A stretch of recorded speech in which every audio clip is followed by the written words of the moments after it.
ఉన్న బంగారాన్ని విడిపించి ఆ రోజు ఆన్లైన్ రేటుకే మేము కొంటాం. Sharma gold company. అమ్మ నమస్కారం అమ్మ. నమస్తే అమ్మ, శ్రీమాత్రే నమః. చాలా సందర్భాల్లో చెప్తూ ఉంటారు బ్రహ్మ ముహూర్తంలో లెగాలి, బ్రహ్మ ముహూర్తంలో ఏదైనా పూజ కావచ్చు, జపం కావచ్చు చేయాలి అనుకున్నప్పుడు ఆ టైంలో చేస్తే చాలా బాగుంటుంది అని చెప్తూ ఉంటారు. నిజానికి ఆ బ్రహ్మ ముహూర్తం యొక్క గొప్పతనం గురించి అంత విశిష్టత ఏముంది అనే విషయాలు తెలుసుకోవాలనుకుంటున్నాం ఈరోజు. ఆ టైంలో చేయటం వల్ల ఎటువంటి శుభ పరిణామాలు జరుగుతాయి? తప్పకుండానన్న. సో ఆ టైంలో చేయడం ఎటువంటి శుభ ఫలితాలు అంటే, మనకి ఏ ముహూర్తం అయినా ఏదైనా కావాలంటే అది బ్రహ్మ ముహూర్తం అని అనుకుంటాం. ఎందుకంటే బ్రహ్మదేవుని సృష్టించిన ముహూర్తం. ఏదో అన్ని మొత్తం 24 గంటల్లో కొన్ని ముహూర్తాలు మాత్రం కొన్ని ప్రత్యేకతలు ఉంటాయి. ఒకటి బ్రాహ్మీ ముహూర్తం, రెండు అభిజిత లగ్నం అని చెప్పేసి అభిజిత ముహూర్తం అని చెప్పేసి అభిజిత్ లగ్నం ఏంటి. సో అభిజిత ముహూర్తము, లగ్నము, దానికి తిథి వారి నక్షత్రాలతో సంబంధం లేదు. ఇద్దరికి భార్యాభర్తలు అంటే వివాహం అవ్వాలనుకున్న వాళ్ళకి వివాహాలకి వాళ్ళకి తెలియదు, పుట్టిన తేదీలు తెలియవు, నక్షత్రాలు తెలియవు. సో ఈ అభిజిత లగ్నంలో చేస్తే వాళ్ళు కలిసి ఉంటారని.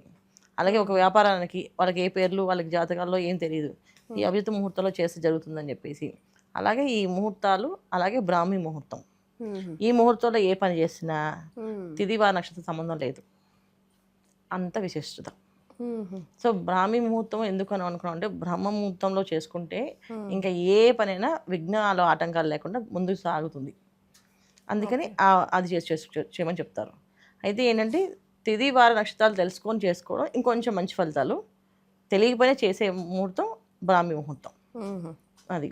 అలాగే సాయం సంధ్యా సమయం, అలాగే ఉషా సంధ్యా సమయం అంటే మార్నింగ్ పూట వచ్చే సూర్యోదయానికి పూర్వం, సూర్యోదయానికి అయ్యే ముహూర్తం ఒకటి ఉంటుంది. అంటే సూర్యోదయం ఇంకొక కొద్ది నిమిషాల్లో అవుతుంది అనగా ఒక ముహూర్తం అనమాట అది. అలాగే సూర్యాస్తం ఇంకొక కొన్ని క్షణాల్లో అవుతుందని ఒక ముహూర్తం ఉంటుంది. ఇలాంటి ముహూర్తాలకి ఏంటంటే తిథి వార నక్షత్రాలతో సంబంధం లేకుండా చేసుకోవచ్చు ఎటువంటి కార్యక్రమాలైనా అని చెప్పేసి. అంటే మనం ఏదైనా వ్యాపారానికి సంబంధించి కావచ్చు, ఉద్యోగం సంబంధించింది కావచ్చు, ఏదైనా మంచి ఇంట్లోకి చేసుకోవాలి శుభకార్యాలు ఏవైనా చేసుకోవచ్చు అని చెప్తారు. ఈ ముహూర్తాలకి అంత విశేషత. అన్నిటికంటే అందరికి తెలిసింది ఏంటంటే బ్రాహ్మీ ముహూర్తం. మిగతా ఇవన్నీ తెలియవు. ఈ సూర్యోదయానికి పూర్వము, సూర్యాస్తమానికి పూర్వము ఒక్కొక్కటి ముహూర్తాలు ఉన్నాయి, సంగతి ఎవరు తెలియదు. అభిజిత ముహూర్తం కొంతమంది తెలుసు. ఈ బ్రాహ్మీ ముహూర్తం మాత్రం ఏంటంటే ఎవరైనా సరే ఈ టైంలో లేచి వాళ్ళు అనుకున్నది జరగాలి అంటే, సంకల్పం గట్టిగా అనుకుంటే ఖచ్చితంగా జరిగి తీరుతుంది. అందుకే చాలా మంది ఏం చేస్తారంటే చదువుకోమని చెప్తారు. వదిలేసి చదవండి కదా, చదివితే మీకు మంచిగా చదివింది అంతా బుర్రలోకి ఉంటుంది, చక్కగా ఎగ్జామ్ పరీక్షలు చక్కగా రాస్తారు, పాస్ అవుతారని చెప్తుంటారు. అలాగే బ్రాహ్మీ ముహూర్తం లేచి మనం ఏదైనా అనుకున్నవి కొన్నా, సంకల్పాలు ఏమైనా రాసుకుంటే కొన్నా ఖచ్చితంగా తదాస్తు అని చెప్పేసి జరుగుతాయి. ఈ తదాస్తు దేవతలు తిరుగుతూ ఉంటారు, తదాస్తు అంటూ ఉంటారు అన్నారు. ఇవన్నీ కూడా బ్రాహ్మీ ముహూర్తంలో దేవతలు భూలోకంలో సంచరిస్తూ ఉంటారంట. సో భూలోక సంచారంలో దేవతలు దగ్గరగా ఉంటారు కనుక మనం ఏదైనా కోరిక కోరితే ఖచ్చితంగా ఆ కోరిక తీరుతుందని చెప్పి ఆ ముహూర్తంలో చేయమని చెప్తారు. ఆ ముహూర్తంలో లేవమని చెప్తారు. ఆ ముహూర్తంలోనే ఏదైనా పని చేసినా చదివినా మైండ్లోకి వెళ్తుంది అనేసి. అయితే ఈ బ్రాహ్మీ ముహూర్తంలో చేయడం అనేది అలవాటు అయితే జీవితంలో వాళ్ళకి ఎటువంటి కష్టం అనేది రాదు. చాలా స్టేబుల్గా ఎదుటి వాళ్ళు చెప్పేది పూర్తిగా విని ఓర్పుగా వీళ్ళు సమాధానం చెప్పగలుగుతారు. అంటే కోపము ఆవేశం తగ్గిపోతాయి అన్న ఈ టైం లేస్తే. మనకి ఎందుకు కోపము అందరికీ వస్తుంది ఇవాళ కాలం అంటే, ఈ కాలం అంతా కూడా ఏంటంటే, మనకి పూర్వము దేవతల దగ్గర మానవులకి, దేవతలకి, ఋషులకి కొన్ని కాలాలు నిర్ణయించారు. తర్వాత రాక్షసులకి, ప్రేతలకి అందరికీ ఒక్కొక్క కాలాలు ఉన్నాయి. అంటే ఎవరి టైమింగ్స్ వాళ్ళకు ఉన్నట్టు. ఇప్పుడు ఉద్యోగానికి వెళ్తే మనం ఏ టైమింగ్స్లో నా షిఫ్ట్ ఇది అని చెప్తాం కదా, అలాగే షిఫ్ట్లో అనుకోవచ్చు మనం. అలాగా సో బ్రాహ్మీ ముహూర్తంలో దేవతలు తిరిగే సంచరించే కాలం. సో ఆ టైంలో ఏది చేసినా దేవతల అనుగ్రహం కలుగుతుంది. తర్వాత 4 నుంచి దాటి 6 లోపు ఇవన్నీ ఋషికాలం. సో ఆ టైంలో మనం లేచి మనం ఏదైనా పూజా పునస్కారం కానీ, లేకపోతే మెడిటేషన్ కానీ, అనుకునే మంత్రాన్ని జపం చేయడం కానీ చేస్తే కూడా ఋషిలోకి అనుగ్రహం కలుగుతుంది. అంటే ఋషిలోకి అనుగ్రహం కలిగితే ఏమవుతుందంటే, ఎదుటి వాళ్ళు ఏం మాట్లాడుతారో మనకు ఆ శక్తి మనకు వస్తుంది. వాళ్ళు ఏం చెప్పాలనుకుంటారో మనకు తెలిసిపోతుంది. నిజంగా శక్తి మనకు వస్తుంది. సో ఖచ్చితంగా మనం ఆ టైంలో లేచి 4 to 6 లోపు స్నానం చేసి మనకు అనుకున్న మంత్రం చెప్పం. అంటే మన గురువు దగ్గర ఈ మంత్రం అనేది ఎప్పుడు కూడా గురువు దగ్గర తీసుకోవాలి. గురువుని అడిగి మన జాతకం ప్రకారంగా ఏది బాగుంటుందో వాళ్ళు చెప్తారు. ఆ మంత్ర అనుష్ఠానాన్ని ఈ 4 నుంచి 6 లోపు ఎవరైతే చేస్తారో, 4 నుంచి 6 లోపు ఎవరు చేస్తారో ఈ మంత్రం మాత్రం ఖచ్చితంగా వాళ్ళకి ఎదుటి వాళ్ళు వచ్చి చెప్పాలనుకుంటారు, వీళ్ళు ఫస్ట్ దానికి సమాధానం రెడీగా ఉంటుంది దగ్గర. మీరు ఇది అడుగుదాం అనుకుంటున్నారా, నాకు తెలుసండి, నేను ఇది చేస్తున్నాను అని చెప్తాను. ఓకే. ఇంత సాత్విక గుణంతో ఏర్పడుతుంది. 6 నుంచి 7 అండి కొంచెం తామస గుణం అంటారు. అంటే ఏమంటారు, చాలామంది కొంచెం దాన్ని ఏమంటారు, అతిగా ఆలోచిస్తారంట కదా. నాకు ముందే నాకు మనుషులను చూడగానే అర్థమైపోతుందండి, వాళ్ళ మొహం చూడగానే నేను చెప్పగలుగుతానండి అని చెప్తూ ఉంటారు చాలామంది మనకి.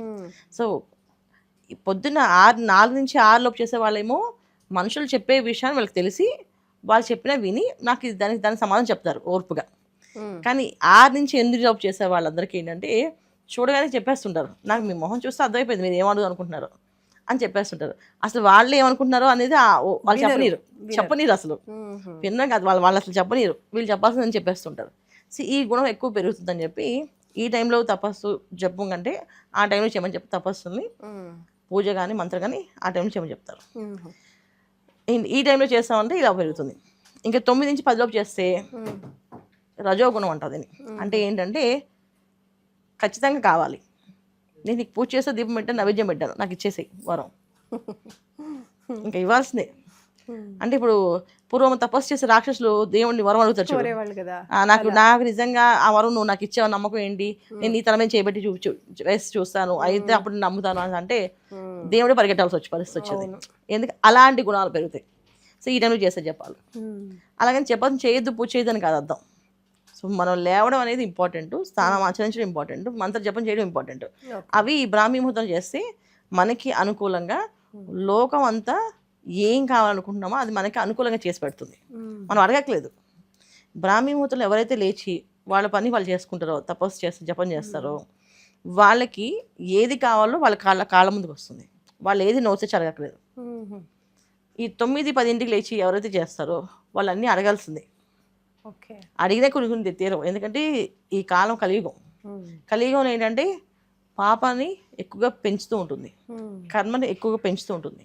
అంటే కావాలని మనకి కోరిక కలిగించి దాని మీద వ్యామోహాన్ని పెంచి ఇంకా కావాలని ఒక కామంలోకి వెళ్ళిపోయి దాన్ని పాడు చేసుకుంటాం ఆ విషయాన్ని. ఇలాంటి జరిగే అనర్థాలన్నిటి కారణం మనం నిద్ర లేవలేకపోవడం, అంటే పొద్దున్నే నిద్ర లేవలేకపోవడం. సో మార్నింగ్ టైంకి లేస్తే కనుక ఇన్ని లాభాలు ఉంటాయి అన్నమాట. అంటే బ్రాహ్మీ ముహూర్తం లేచి మంత్ర జపం చేయడం అవసరం లేదు. బ్రాహ్మీ ముహూర్తం లేచి కనీసం వీళ్ళు స్నానం ఆచరించి ఇష్టదైవాన్ని ప్రార్థన చేసిన, జస్ట్ మెడిటేషన్ చేసిన వీళ్ళకి అన్ని అనుకూలంగా జరుగుతాయి. ఇంకా మంత్రమే చేయట్లేదు. మంత్రం ఉంటే అది ఇంకా అదృష్టమైన యోగం. ఒక రకంగా ఏంటంటే వరం వీళ్ళకి లైఫ్లో వీళ్ళు సాధించవలసిన ఏవైతే ఉన్నాయో అవన్నీ కూడా అచీవ్మెంట్స్ అని సాధిస్తారు. ఇవన్నీ జరిగే అవకాశం ఈ బ్రాహ్మీ ముహూర్తంలో లేస్తే జరుగుతాయి. సో అందుకే బ్రాహ్మీ ముహూర్తం అనేది అంత ఇంపార్టెంట్ అనమాట. ఓకే, రైట్ అమ్మా. అందుకనే చిన్నపిల్లల దగ్గర నుంచి పెద్దవాళ్ళ వరకు కూడా ఈ బ్రాహ్మీ ముహూర్తాన్ని ఫాలో అవుతూ చదువుకునే వాళ్ళు ఎక్కువగా బ్రాహ్మీ ముహూర్తంలో చదువుకోవాలి అని చెప్తూ ఉంటారు పెద్దవాళ్ళు. అవును. సో చదువుతో పాటు ప్రతి విషయంలో కూడా మనకి అనుకూలంగా ఉండాలంటే ఫస్ట్ స్టార్టింగ్ పాయింట్ బ్రాహ్మీ ముహూర్తంలో మనం నిద్ర లేచి మన డేని స్టార్ట్ చేయడం అనేది మనం అలవాటు చేసుకోవాలి. రైట్ అమ్మా, ధన్యవాదాలు. నమస్తే అమ్మా. శ్రీమాత్రే నమః. చూస్తూనే ఉండండి సుమన్ టీవీ. నమస్తే. సుమన్ టీవీలో మీ పర్సనల్ అండ్ బిజినెస్ ప్రమోషన్స్ కోసం కింది నెంబర్కి కాంటాక్ట్ చేయండి.